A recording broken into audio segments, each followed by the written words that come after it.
These are the two sacrificial tomato plants we planted. They're 48 inches tall. We planted everything else on the 20th. These went in 2 weeks earlier than that, so that's about the 16th. We already had tying them up today. And you can see what we're doing to tie.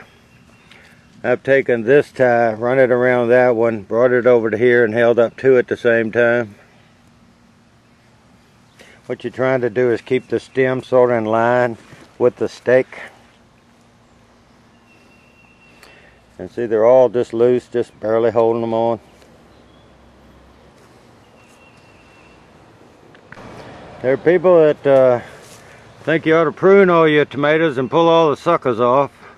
I'm not trying to step on anybody's toes, but I prune things off to about 18 inches tall. I try to keep the leaves off the ground so it won't get diseased. And see, right here is a sucker that the average person would pull off, but yet there's a cluster of tomatoes.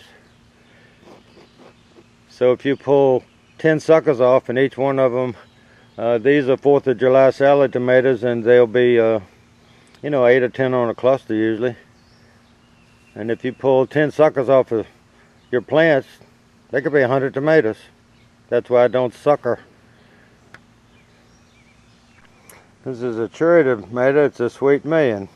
I counted all those set and all the flowers, and most all of these will set, and that's like 70 cherry tomatoes just right there. So how many do you think this plant's going to put out at the end of the year? And see this branch that the average person would sucker off? Well, if you look right there,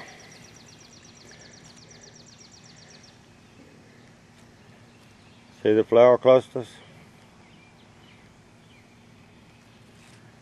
I've got 13 cherry tomatoes here. If I just took that particular sucker off of every plant, and it's 10, 12, 15, 30 per cluster, how many tomatoes am I losing? I've got the soil to support it. I've got the roots to support it. I've got a stake to support it. So why would I want to take off tomatoes that I could harvest with no extra effort? Just leave the suckers on. Alright, this is about tying them up. That's where it's tied off. I'm trying to make it come up this pole. These are better boys. You know, you get 5, 6, 8 a cluster. It's tied off on the back side. I looped the cord around it that way, crossed it, and tied it on the back of the pole. On this one, I tied this to the stake right there. And this one I tied from this side, and then I picked up a second one with it. So with 2 ties, I've tied up 2 of these stems on one side and 1 on the other. What we're trying to do is keep this stem coming up this pole. See, I've tied these off with long ties,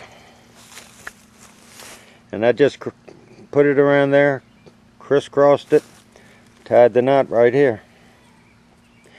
Now when one of these others come up on this side, I can use these ties to tie it up with.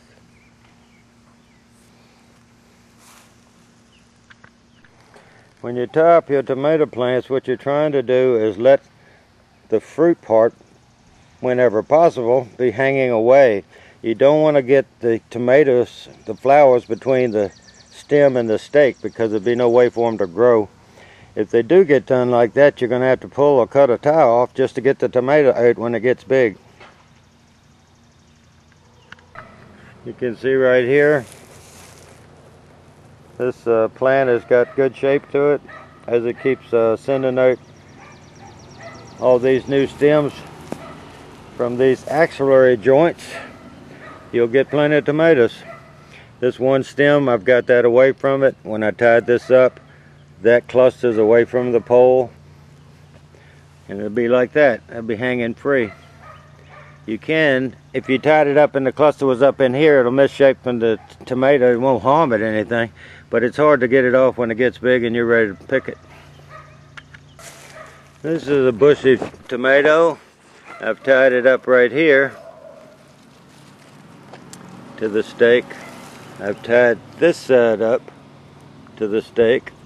So there's some weight on that side of the stake and some weight on this side of the stake. So it's not all hanging on one side. Just something to think about.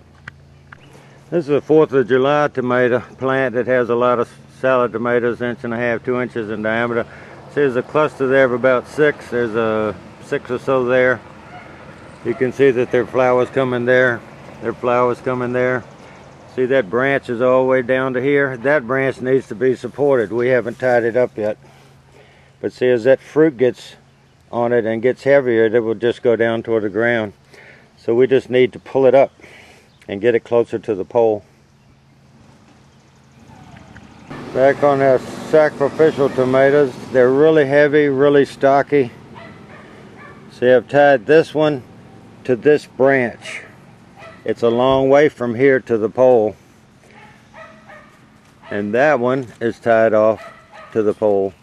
So then I'm just pulling, this next branch is being tied off to this stem. And that's one of those stems that people would prune. But I bet you that I will get 25 tomatoes off that stem. I've got the main stem right there that's going to produce a lot of tomatoes. Now I have another main stem that's going to produce a lot of tomatoes. I have another 2 stems there that's going to produce tomatoes. It's your decision on whether to prune them. Now all these are indeterminate tomatoes. You would not prune determinate tomatoes. And anybody that's experienced gardener could see the height of these. The highest one is 65 inches and they've been in the ground 3 weeks. But what you're after is a lot of stems that put out a lot of flowers, that put out a lot of tomatoes. And your plant can sustain it because it's got a lot of roots and it's got good soil to grow in. And you've kept them off the ground, because tomatoes laying on the ground, they'll rot, everything. It's always best to keep the leaves, branches, and tomatoes off the ground. Well, this is my tallest tomato. It is a cherry tomato. And I took a tape measure, and on the 10th of June, it is 65 inches to this height of this leaf. They've been in the ground 21 days.